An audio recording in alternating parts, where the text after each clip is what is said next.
Kapag pa-waive ako ng annual fee using my East West credit card.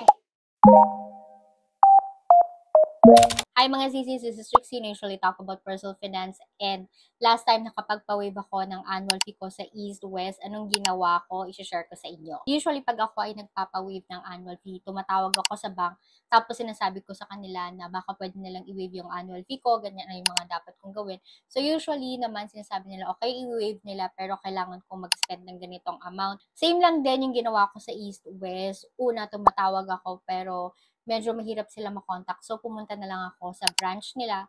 And then, ayun, tinawagan nila yung parang account dun sa East West. And then, ayun, na-waive naman yung annual fee ko. So, mga sisi ko, kung yung card nyo ay may annual fee, you can try to call them and ask for reversal. Syempre, meron silang mga sasabihin sa inyo na dapat yung gawin.